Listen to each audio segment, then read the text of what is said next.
सहनाववतु सहनौ भुनक्तु सह वीर्यं करवावहै तेजस्विनावधीतमस्तु मा विद्विषावहै। ओम शांति शांति शांतिः। ओम सदाशिवसमारम्भां शंकराचार्यमध्यमाम् अस्मदाचार्यपर्यन्तां वन्दे गुरुपरम्पराम्। हरि ओम।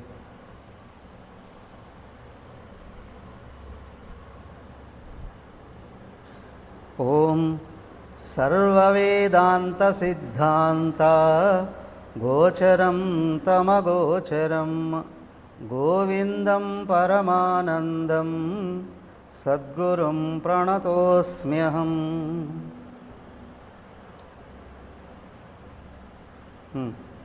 నిన్న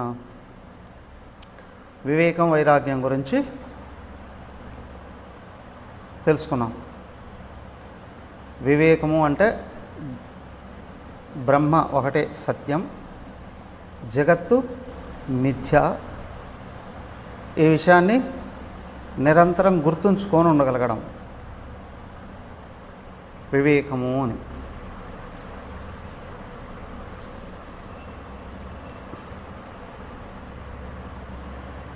వివేకవంతుడైన వాడు నిజంగా ఉన్నది శాశ్వతంగా ఉండేది కావాలి అని అనుకుంటాడు. అవివేకి అల్ప సంతోషి అంటారు. అప్పటికప్పుడు సుఖం వస్తే చాలు, ఇప్పుడు గడిచిపోతే చాలు, ఇక తర్వాత దేని గురించి ఆలోచించడు, ఎవరి గురించి ఆలోచించడు. కానీ వివేకవంతుడైన వాడు ఉన్నాడే, ఏదైనా సరే నిజమైనది, నిలకడైనది, శాశ్వతమైనది కావాలి అనుకుంటాడు. అలాంటిది ఒకే ఒకటి ఉన్నది, అదే పరమాత్మ, అదే బ్రహ్మం అన్నారు.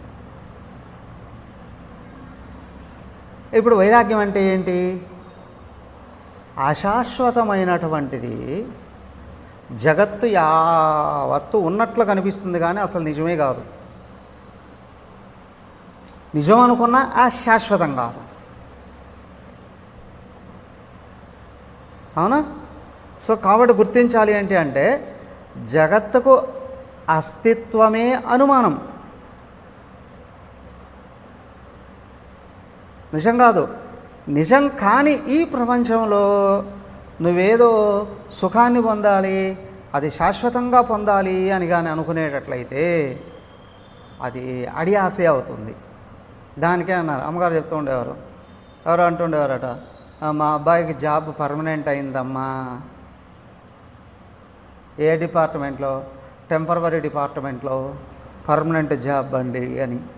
అలాగే ప్రపంచమే టెంపరవరీ, దీంట్లో నువ్వు పర్మనెంట్గా ఏదైనా పొందాలి అని అనుకుంటే ఒట్టి పిచ్చే అవుతుందండి, అది నిజం కాదండి. సో కాబట్టి ఏంటంటే వివేకవంతుడు గుర్తిస్తాడు, అశాశ్వతమైన ప్రపంచంలో ఏది కోరుకున్న దుఃఖాల పాలు కావాల్సిందే, కానీ శాశ్వతమైనటువంటి పరమాత్మ అది సుఖస్వరూపం, జ్ఞానస్వరూపం కూడా అయి ఉన్నది, అది ఒక్కటే నిజమైంది.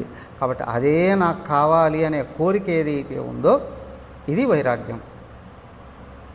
విరాగము అంటే రెండు రకాల అర్థాలు చెప్తారు. విగత రాగ విషయీషు, విషయాల యందు ఉన్న అనురాగాన్ని తగ్గించుకోవడం. విశేషేణ రాగ ఆత్మని, ఆత్మయందు విశేషమైనటువంటి అనురాగాన్ని పెంపొందింపజేసుకోవడం. బ్రహ్మణి, భగవంతుడి యందు పరిపూర్ణమైనటువంటి ప్రేమను పెంపొందింపజేసుకోవడం వైరాగ్యం. ఇది బాగా గుర్తుంచుకోవాలి.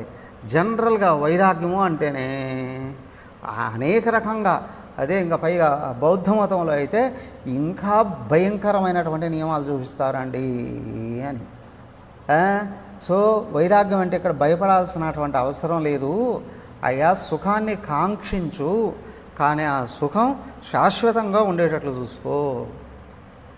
సో కాబట్టి సుఖాన్ని ఇచ్చేది శాశ్వతమైనది పరమాత్మ ఒకటే, ఇదే కావాలి అని కానీ నువ్వు అనుకున్నావా, ఏమండి పరమాత్మ ఈ జన్మలో లభిస్తాడా? సో ఒకసారి వచ్చేది కాదు. నువ్వు పరమాత్మ యందు ప్రేమను పెంపొందింపజేసుకుంటున్నావు అంటే దుఃఖాలకు దూరం అవుతూ ఉన్నావు.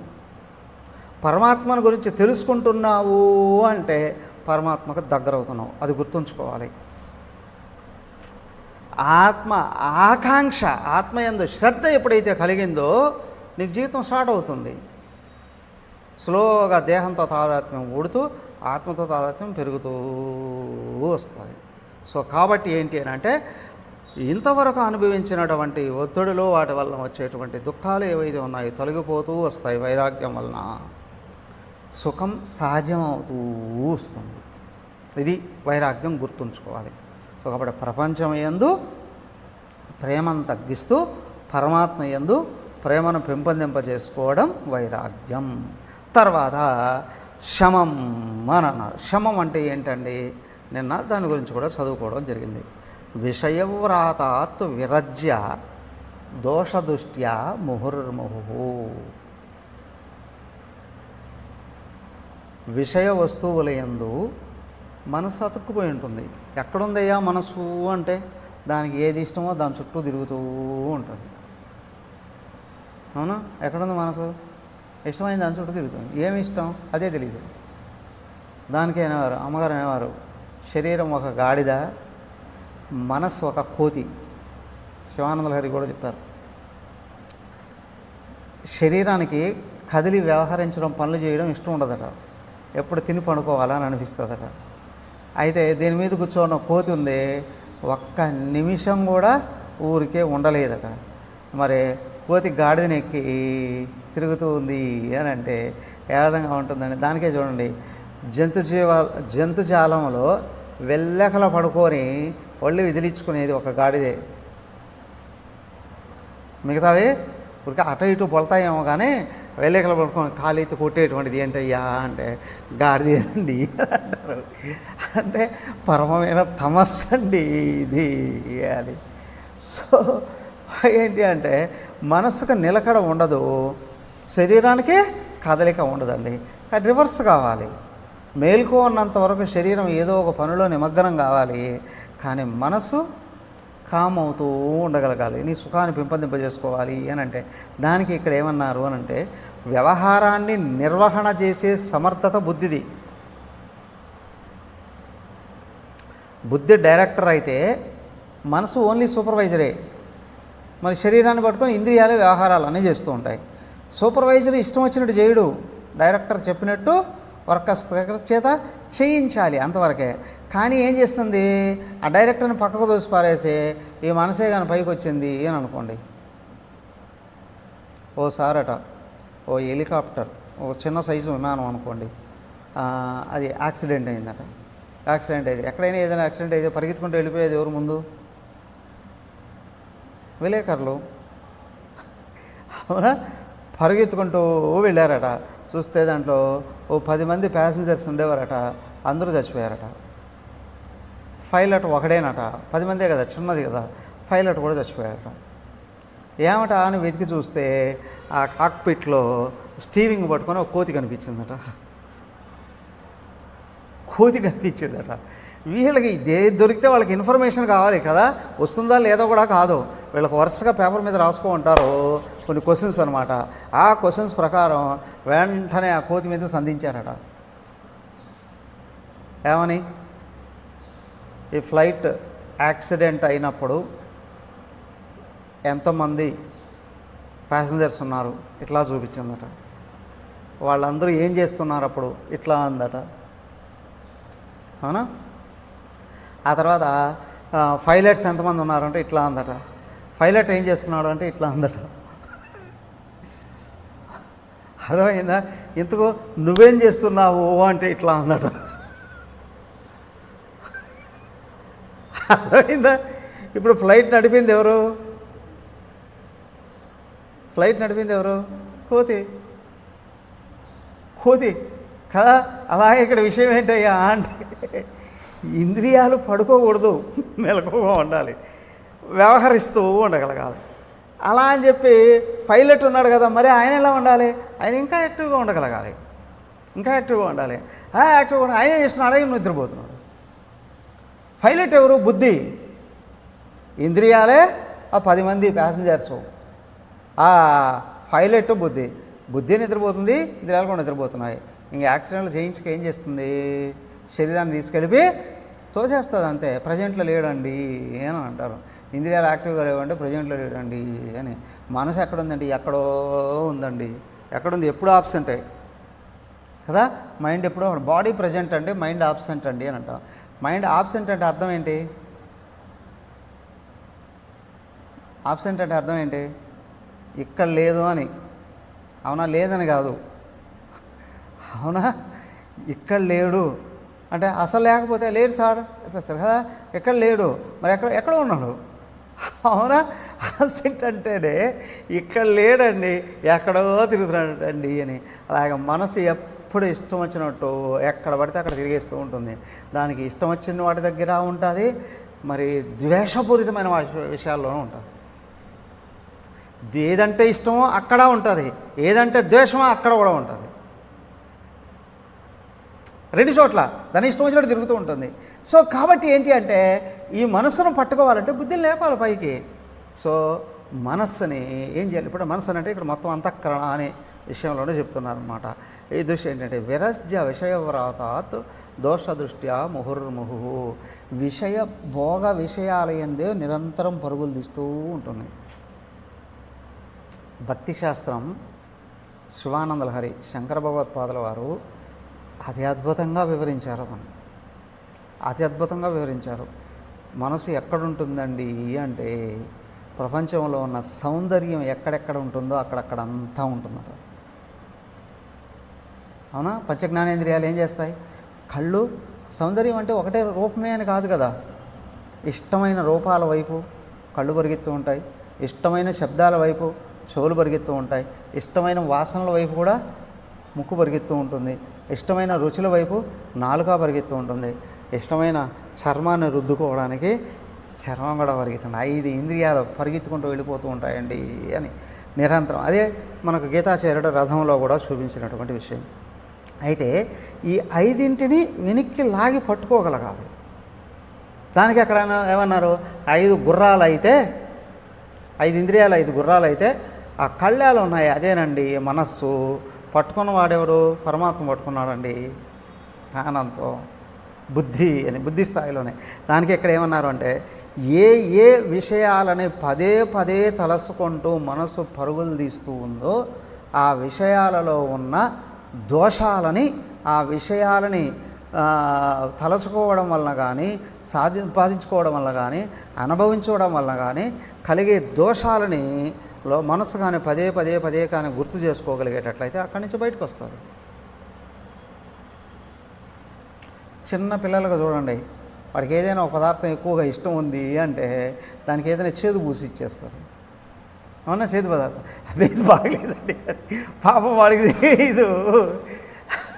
తెలియదు, ఇది బాగలేదులే అని చెప్పి వాడు వదిలేసి వెనక్కి వచ్చేస్తాడు కదా. అలాగే ఇక్కడ ఏంటి అంటే ఆ విషయాలతో సంబంధం వలన భవిష్యత్తులో కలగబోయే దోషాలు ఏవైతే ఉన్నాయో అవి మనసులో పదే పదే గుర్తు చేసుకోగలిగేటట్లయితే మనస్సు వెనక్కి వస్తుంది. దానికైనా విరజ్య విషయవ్రాతాత్ దోషదృష్ట్యా ముహుర్ముహు. దోషదృష్ట్యా విషయాలలోనూ విషయాలతో సంబంధం వలన, విషయాలను అనుభవించడం వలన తర్వాత కలిగేటువంటి ప్రయోజనాలు ఏవైతే ఉన్నాయో పదే పదే గుర్తు చేసుకుంటూ ఉంటే ఇష్టం వెళ్ళిపోతుంది. ఏ వ్యక్తి అయినా ఇద్దరు కలిసి ఉన్నారు అంటే ఇద్దరికి ఏదో ఒకటి ప్రయోజనం కలుగుతుందని, కానీ ప్రయోజనం ఒక్కడికే ఉంది అని అంటే రెండోవాడు వెనక్కి వచ్చేస్తారు. ఇద్దరికీ లేదంటే ఇద్దరు జాగ్రత్త పడతారు కదా. అయితే ఇట్లాగా వెనక్కి తీసుకురావాలంటే ఇలాగా దేని మీద పదే పదే ఆలోచిస్తుందో దాంట్లో ఉన్న దోషాలను గుర్తు చేస్తే వెనక్కి వస్తుంది. వెనక్కి వస్తేనే ఉండదు, ఇది మళ్ళీ వెళ్ళిపోతుంది. కాబట్టి ఏమన్నా స్వలక్ష్యే నియతావస్థ, నీ లక్ష్యం ఏదైతే ఉందో నియత అవస్థ, దాని ఎందుకు నిలబెట్టాలి? ఎక్కడ నిలబెట్టాలండి? ఏదైనా ఒక వస్తువు అయితే తీసుకెళ్ళి జోబులో పెట్టుకోవచ్చు, లేదా బీరువాలో పెట్టుకోవచ్చు, లేదా ఇంకో చోట ఎక్కడైనా పెట్టచ్చు. కానీ ఇది దానికి ఏమన్నారు అంటే, నీ లక్ష్యం ఏదైతే ఉందో దాని గురించి తెలుసుకో, దాన్ని కావాలి అని కోరుకో, దాని గురించి నిరంతరం ప్రయత్నం చేయి. ఈ విధంగా మనసు అక్కడ నిమగ్నమైపోతుంది. మనసః శమవుచ్యతే అని అన్నారు.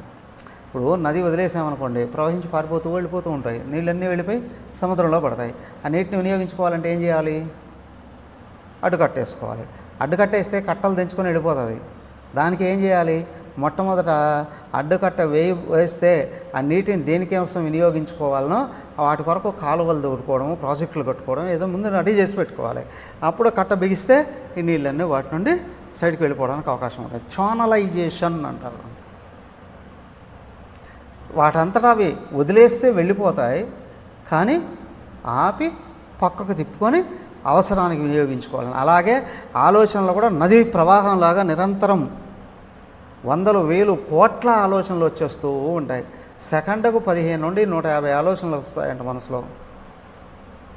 సో దానికి ఏంటి అని అంటే, ఒక నిర్దిష్టమైన లక్ష్యాన్ని పెట్టుకొని దాని గురించి తెలుసుకుంటూ, కోరుకుంటూ, ఆలోచించుకుంటూ, కృషి చేస్తూ ఉన్నప్పుడు మనసు నిగ్రహానికి వస్తుంది. లేకపోతే లేదు.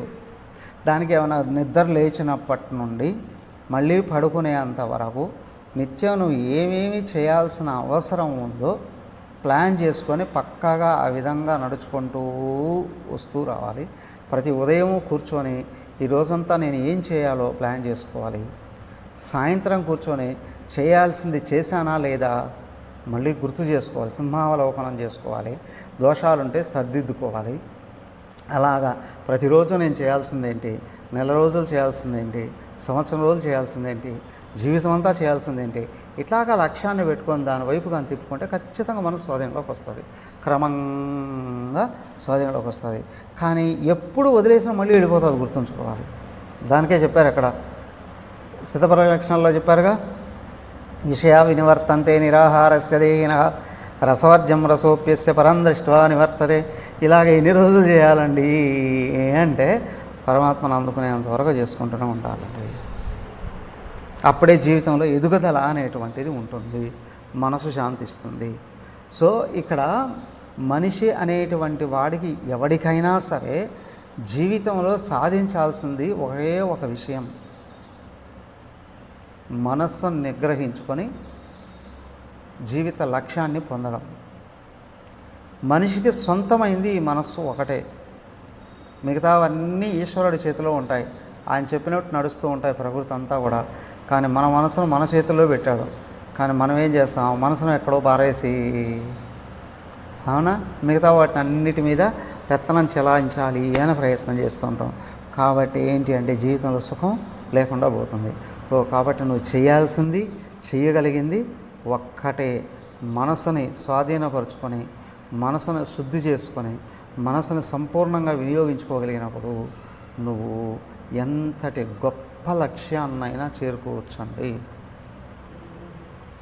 గొప్ప లక్ష్యాన్నైనా చేరుకోవచ్చండి. ఓకే, దెన్ అయితే ఇప్పుడు మనసును నిగ్రహించుకోవాలి అనుకుంటే ఇంద్రియాలు ఉన్నాయి కదా, అవే పరిగెత్తుకుంటూ వెళ్ళిపోతూ ఉంటాయి. అంటే మరి వాటిని ఏం చేయాలి? కానీ విషయేభ్యః పరావర్త్య స్థాపనం స్వస్వగోళకే ఉభయేషామింద్రియాణాం సదమః పరికీర్తితః బాహ్యావలంబనం వృత్తేః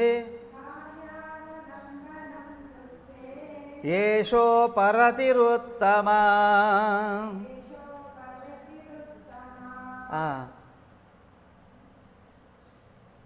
ఏషః ఉపరతి ఉత్తమా.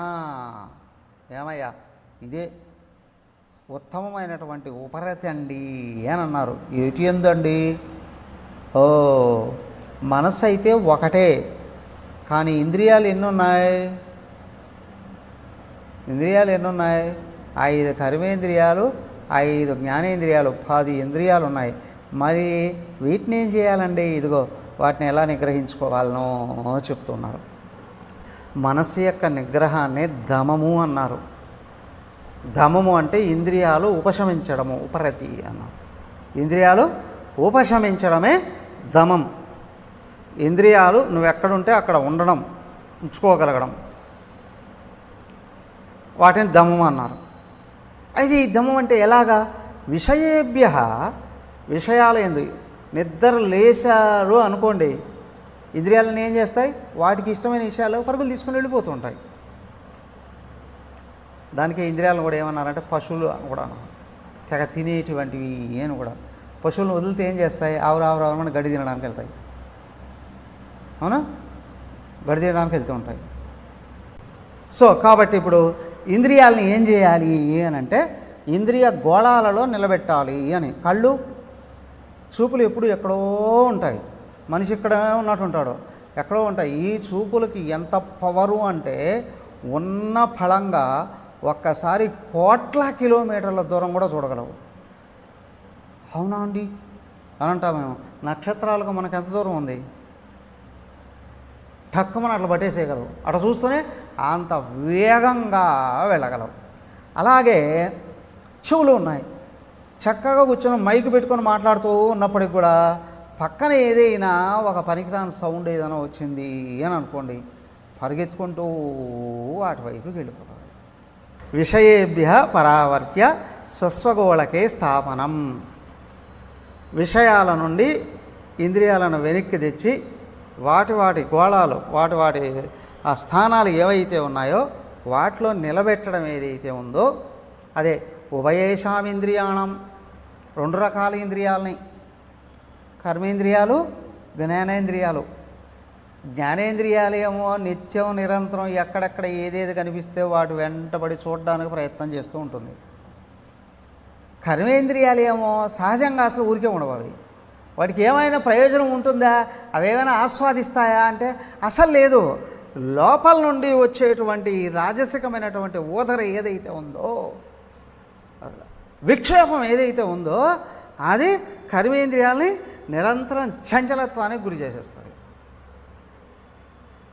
సో కాబట్టి లోపల నుంచి వచ్చే ప్రేరణ కర్మేంద్రియాలని కదిలిస్తే బయట నుంచి వచ్చేటువంటి ప్రేరణ జ్ఞానేంద్రియాలను కూడా కదిలిస్తుంది.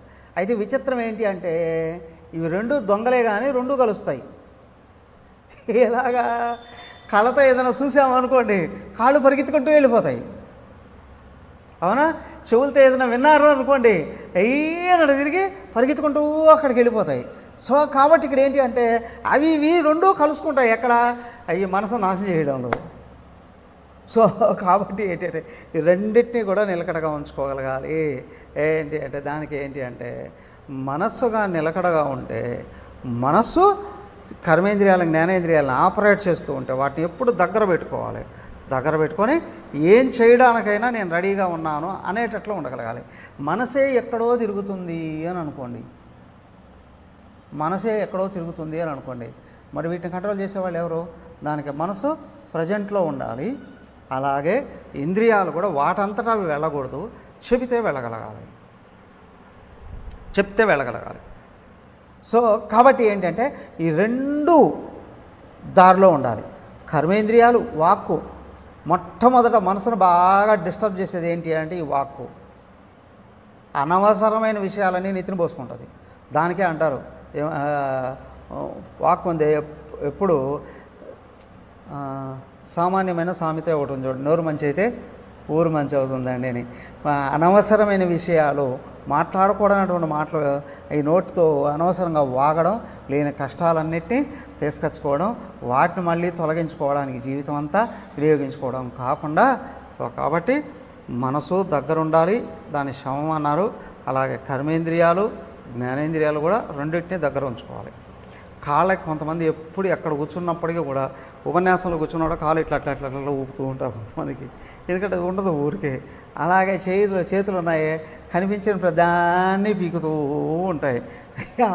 ఎవరు దొరకపోతే గడ్డను పీకుతూ ఉంటాయో లేదా చెట్లను పీకుతూ ఉంటాయో, పక్కన కనిపించే జీవరాశుల్ని కదిలిస్తూ ఉంటాయో, లేదా ఒంటి మీద ఏదో ఒకటి పట్టుకొని పీకేసుకుంటూ ఉంటాయో. సో ఈ చేతులు కూడా ఊరికే ఉండవు.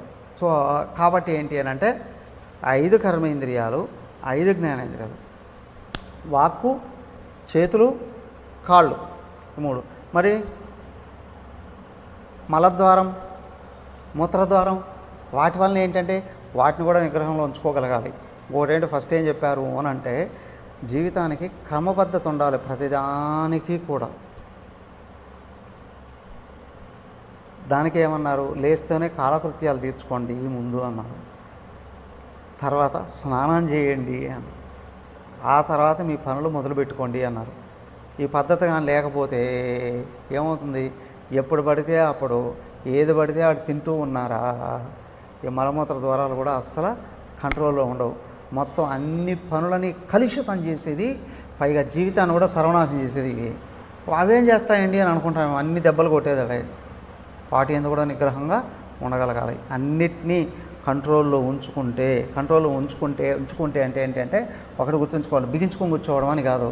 ఇవి అన్నీ స్వాధీనంలో ఉంచుకొని తను చేయాల్సినటువంటి పని, లక్ష్యం ఏదైతే ఉందో వాటి యందు సంపూర్ణంగా నిమగ్నం చేసుకోవడం ఏదైతే ఉందో దమం.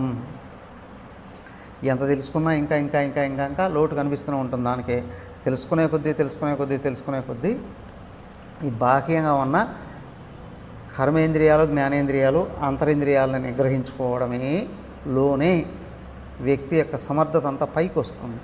23వ శ్లోకంలోనే కింద లైన్లో ఇంకొక విషయం ఉంది, ఉపరమ అని. మొదటి 2 లైన్లు దమం, 3వ లైన్లో ఉపరమం. బాహ్య అవలంబనం వృత్తి ఈశో ఉపరతి ఉత్తమ. విషయాల నుండి ఇంద్రియాలను వెనక్కి తీసి వాటి ఇంద్రియ గోళాలలో నిలబెడితే దమం. అవి అనవసరంగా పరుగులు తీయకుండా నిశ్చలంగా ఉంటే ఉపరతి. బాహ్య అవలంబనం వృత్తి ఏషో ఉపరతిరుత్తమ.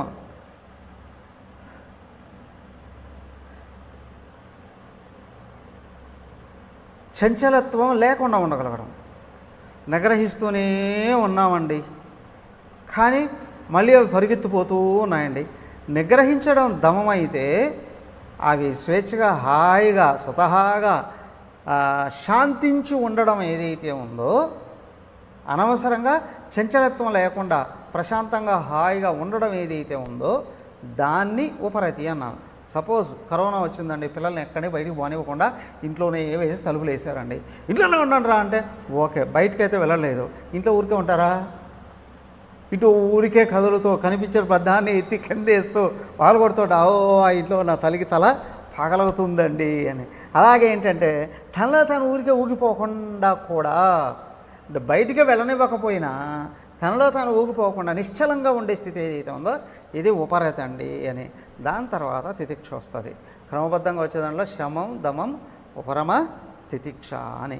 ఇది ఈ ఉపరమని తత్వబోధలో ఇంకొంచెం ఎక్స్ప్లెయిన్ చేశారు అక్కడ. ఏమిటి అంటే స్వధర్మానుష్ఠానమేవా అని అన్నారు. స్వధర్మానుష్ఠానం అంటే ఏమిటయ్యా అంటే ప్రతి వ్యక్తికి 3 రకాలైనటువంటి బాధ్యతలు ఉంటాయి.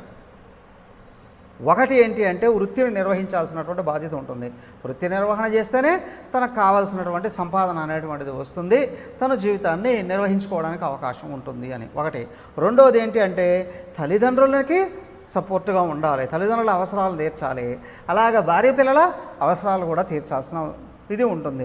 కాబట్టి వీళ్ళను కూడా ప్రేమగా అవసరమైన విధంగా పెద్దవాళ్ళకి సేవలు చేయడం, పిల్లవాళ్ళకి సరైనటువంటి శిక్షణ ఇస్తూ గొప్పవాళ్ళు కావడానికి అవకాశాలు కల్పించడం అనేటువంటిది కూడా బాధ్యతే. మూడవది ఏంటంటే సామాజిక బాధ్యత ఉంటుంది. ప్రభుత్వంతో కానీ చుట్టూ ఉన్నటువంటి సమాజంతో కానీ కొన్ని కట్టుబాట్లు ఉంటాయి, కొన్ని నియమాలు ఉంటాయి, కొన్ని బాధ్యతలు ఉంటాయి. అవన్నీ కూడా నిర్వర్తించడం ఏదైతే ఉందో అది స్వధర్మానుష్ఠానం అండి అని తత్వబోధలో చెప్పారు. కాకపోతే ఇక్కడ ఏంటి అంటే నిశ్చలత్వం అని ఉపరతి అని అన్నారు. దెన్ 24 సహనం సర్వదుఃఖానాం అప్రతీకారపూర్వకం చింతావిలాపరహితం సా తితిక్షా నిగధ్యతే.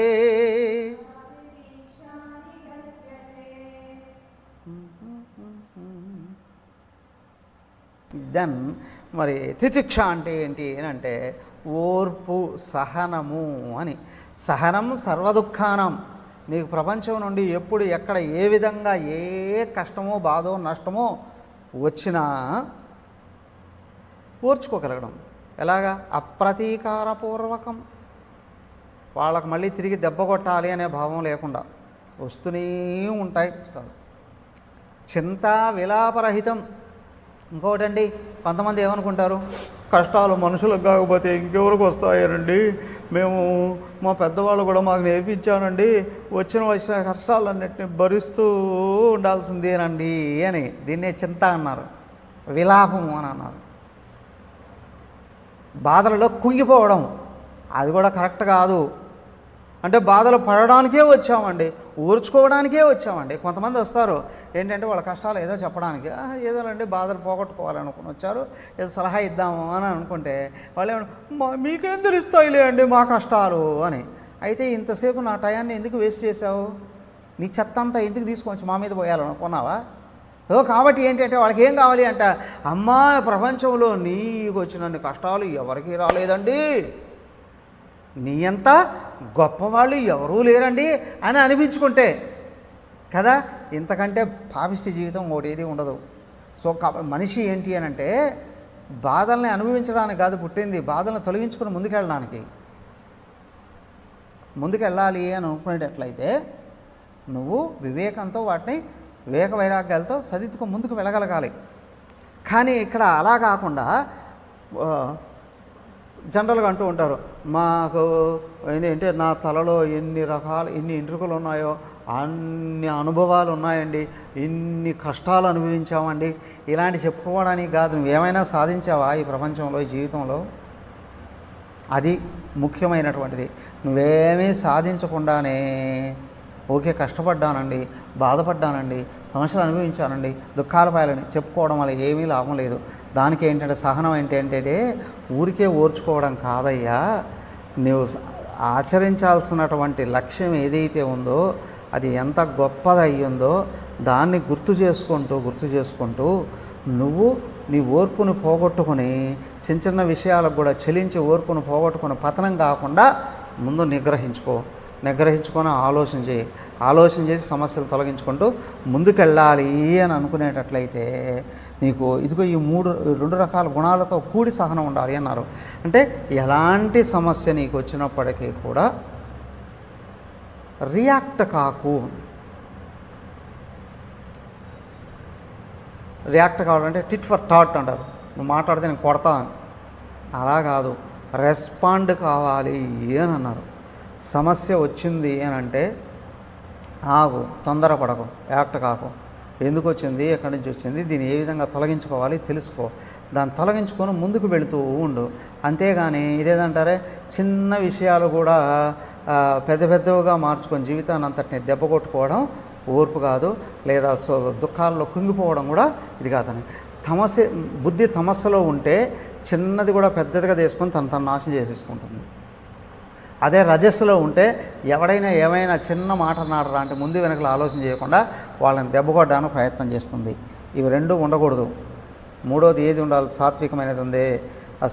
ఏ సమస్య ఎదురైనా ఇది ఎందుకు వచ్చిందో గుర్తించి దాన్ని ఏ విధంగా తొలగించుకోవాలనో నేర్చుకునే జ్ఞానంతో దాన్ని తొలగించుకోగలిగినప్పుడు అది మళ్ళీ రాదు, అనుభవంగా మారుతుంది. ఇది ఏమన్నారు, తితిక్ష అన్నారు.